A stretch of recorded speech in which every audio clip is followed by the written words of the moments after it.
Welcome back to the show. Always one of my favorite times of the week when we get a chance to talk to the great Mike Lupica of the New York Daily News, MLB.com, best-selling New York Times #1 author. He's the real deal, and he joins us every Wednesday at this time. Hi, Mike. How you doing? What do you mean one of your favorite times of the week? Yeah, it is my favorite. I was just being nice to others. Okay, good. Yeah. I didn't want to get stuck on that, but I thought we should establish exactly where we are in this relationship. Well, I want to establish this one thing because I think it's important. Have you yet been interviewed by the Jets for the head coaching job? No, I have not. I know who I think they ought to hire. I think they ought to hire Aaron Glenn. I think he's ready to be a head coach. He's an ex-Jet. He has done a miraculous job with the Lions defense with all those injuries, Michael. It's quite extraordinary. And I just think that he should be the guy, but we can't know who the guy's going to be until we know who the general manager is going to be. And my feeling all along, I don't know what you think about this, but my feeling is they're going to go for somebody who's had the job before. They may not. Dimitrov from Atlanta or somebody. But here's the thing about that, Michael. There's an opportunity if Woody gets something right for a change that they would be in much better shape, I believe, going forward than the Giants. Don't you think? Well, I think the talent's better there, yeah, for sure. I think the Giants are far behind, and when you look at the Giants' division, they're clearly in fourth. Clearly. And the Jets are too, but they don't have to be because they've got more talent. They've got more talent, and the worst thing that has happened to the Giants is Jaden Daniels. Because the Cowboys, even though they were 7-10, they lost their quarterback. They're never going to be out of it if Dak is healthy, okay? Right. And I don't know who the hell they're going to hire either. But Jaden Daniels coming to Washington and playing like this, Michael, they're going to be good for 10 years or more. They got a coach and they've got a quarterback. And I'm telling you, sometimes I think the one is as important as the other, even in a quarterback lead. Ernie Accorsi always said, I appreciate the work that we do in the front office. He said, but this is a coach's sport. Do you think that Sam Darnold lost himself tens of millions of dollars on Sunday? He might have, Michael, but this is making me crazy, okay? By all the yammering, yelling heads in the morning, okay, he got buried for playing 2 bad games after winning 14 games, okay? He was bad. He had 2 bad games. He had no time to throw, but he held the ball too long when he did halftime, okay? So we saw the games. We know what happened, okay? But he got buried, this kid, after throwing 35 touchdown passes on his way to 14 wins. Michael, how did Justin Turbert, who is one of the fair-haired boys of the sport, how did he look against the Texans? But nobody dropped a safe on him to the extent that they dropped it on Sam Darnold. Has he cost himself money? Yes. Do I still believe he's going to be attractive to a team that doesn't have a quarterback? Absolutely. The piling on for Darnold, to me, especially in light of I'm not saying Herbert got a pass, but nobody jumped on him the way they jumped on Darnold was pretty amazing.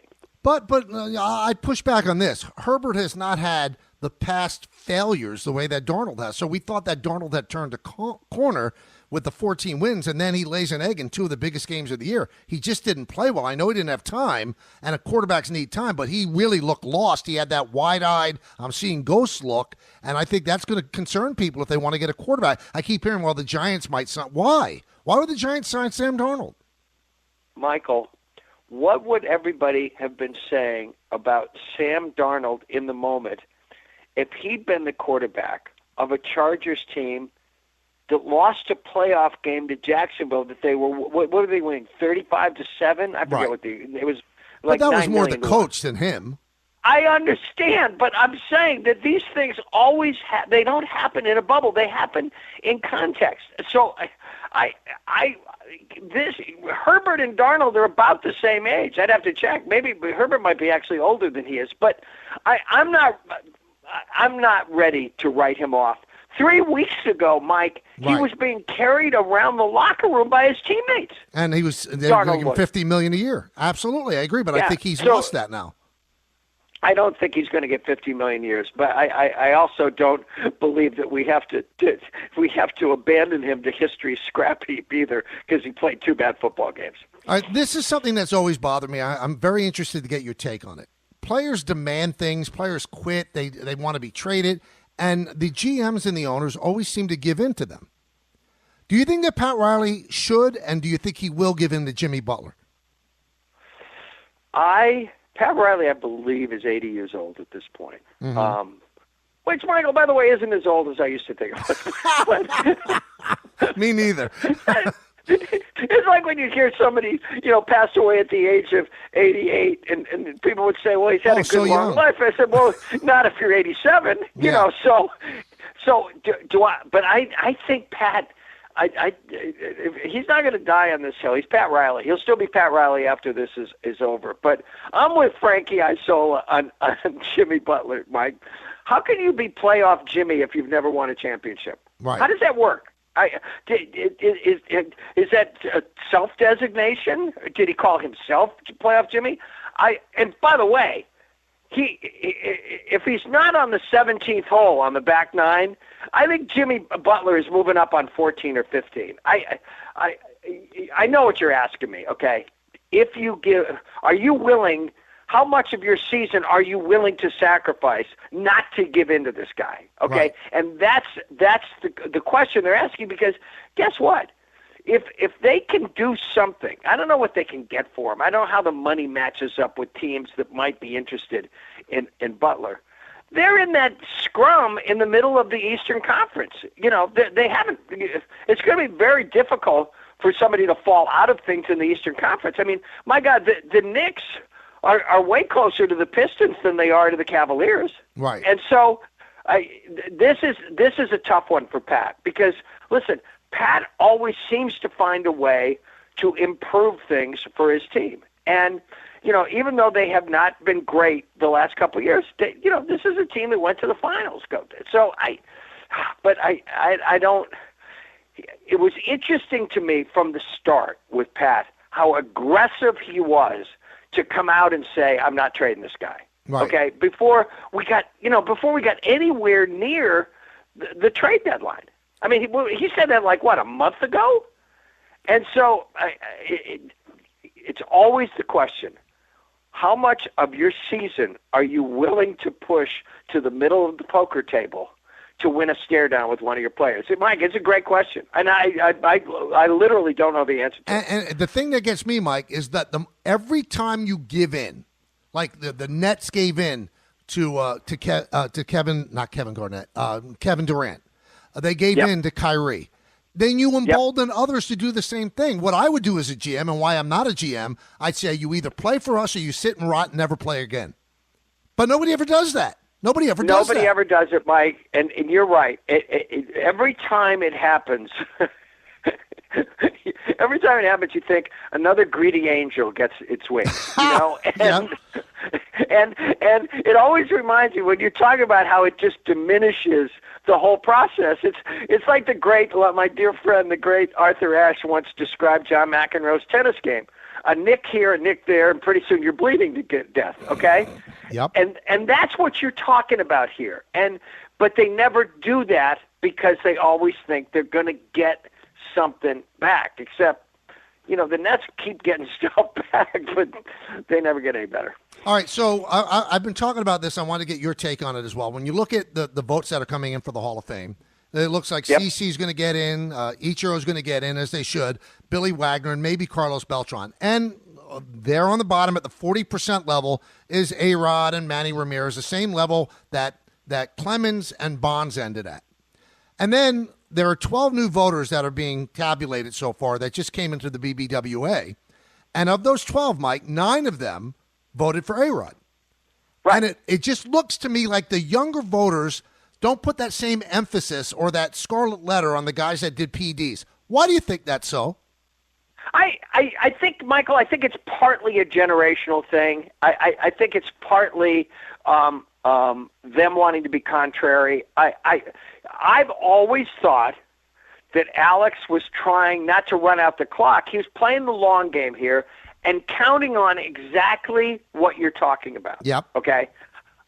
That there would be enough. But I don't know. See, I don't know enough about the process. Can we assume there's going to be 10 new guys next year, 10 new guys the year after that? I don't think the business is. Right, he's got 6 more years on the ballot. I think time will run out for him. But if I'm Alex, I come back for one at bat with the Marlins and then reset the clock. Well, yeah, and Michael, here I would say that we're going to get 10 new guys every year. Except it's not like the BBWAA is going to continue to grow. It's not like the business is growing. Okay, so 10 new guys may be a lot. Okay, that may be a lot for the next few years. But I've told you this before. I always thought that was his Hail Mary, that he would play the long game, that the voters would turn over, or something would happen between now and the time he would end up off the ballot. And then of course, someday there's probably going to be a whole new way of looking at it. I still call it the Veterans Committee. It's not what they call it now. But he might have a shot at that. But those are the guys that really want to keep those guys out. Michael, if they ever put him in before Donald Arthur Mattingly, they're going to have to go through me to do it. All right, one final thing. I talked about this a lot in the first hour. I think that Pete Alonso and Scott Boras have overplayed their hand. I think the Mets are sitting pretty. No one's bidding for Pete Alonso. Nobody's giving him more than probably $25 a year for 3 years. If you're the Mets, are you going higher just because he's a good guy and the Met fans love him? Or do you just stay hard and go, no, this is what you're worth, Pete, and this is what we're going to give you. And if you don't want it, we'll move in another direction. You're 100% right. Boras is overplaying his hand. And, Mike, here's the thing about Boras. You or I could have negotiated Soto's contract, right. Okay? This idea that this was some master stroke of agenting genius, bull. We could have negotiated that contract, okay? But people forget all the guys he screwed up by playing this sort of overplaying his hand game, okay? How did he work out for Jordan Montgomery last year, Michael? He might have wrecked his career, okay? Mm-hmm. And J.D. Martinez, who knows what kind of season he would have had if he had started on time. I am told that he is currently asking 7 years for Alex Bregman. Mike, he's never going to get. Jesus will come back before Bregman gets 7 years. Okay, and so Alonso may have fallen into that. Do I think the Mets may come up a little bit because they are owned by a Mets fan? Yes. Do I think that he does have, obviously, capital because he's being a good guy? And the fact remains, Mike, I don't buy into this narrative that you can't pay a 30-year-old first baseman. I'm sorry. That, to me, is analytics gone wild and not going by what you're seeing. And what we've seen since he was a rookie, I believe only Aaron Judge has hit more home runs in the big leagues. And on top of that, this guy that the implication is he's going to break down. I think in his entire career, Michael, I may be a little off on my math, but not a lot. I think he's missed a total of 24 baseball games. 24 baseball games. In the world of load management, he's missed 20. So as Buck likes to say, he posts up. I still hope that this gets worked out. But every day that it doesn't, they lose leverage. And I'm not sure they had a whole lot to begin with, especially after a guy just got paid $765 million, no matter how much Steve Cohen has. I think his heart may win out at the end. But, it's looking good, Michael. You may have already talked about that. That $158 million deal that he turned, he'll never get that. That's looking better and better. He's right? never going to come close, and he fired his agent and hired Scott. So Scott obviously is trying to get more than that, and I don't think it's out there for him. Because you mentioned analytics gone wild. Analytics people, they look at first baseman contracts over 30, and they don't age well. I know. I just think that this young man has You like Michael, him. You got a crush on him. I think there's a better way for you to say that. No, I think if you had a chance. No, I think if we had put you on delay there for a second, Ray, put him on delay from now on. And if we had, I think if you'd had some time to reflect. I always used to say on the sports reporters, because I don't know if we ever talked about this. I was the only guy over all those years who didn't get suspended at ESPN. Okay, and if you would have had a suspension draft, Mike, I would have been the first pick, first guy suspended. Well, you would have thought it would be me, right? Of course, yes. But I always said to Dick and John and everybody, I never said anything that I actually couldn't see on the page. And if I wouldn't write it, I wouldn't say it. Okay, so the next time you talk about me having a crush on a first baseman, I want you to just take that moment. Just imagine when you were a writer, and there's your screen, and nah, I'm not going to say that. You know what? But you know me. I might have written that. I might have written that word. I might have, yeah. Yeah, and you know what? And what we all have said, Michael needs an editor, right? Yeah, That's yes, what we he would did. have said. Wouldn't we said that, Michael? Yes, he did. Okay. Yes, he did. Mike, good stuff as always. Talk to you next Wednesday. Okay, pal. I'll talk to you in a week. Bye-bye. All right. Hey, if you're able, please help people affected by the California wildfires in 2025. Donate at redcross.org/ESPN to help the Red Cross respond and help people recover.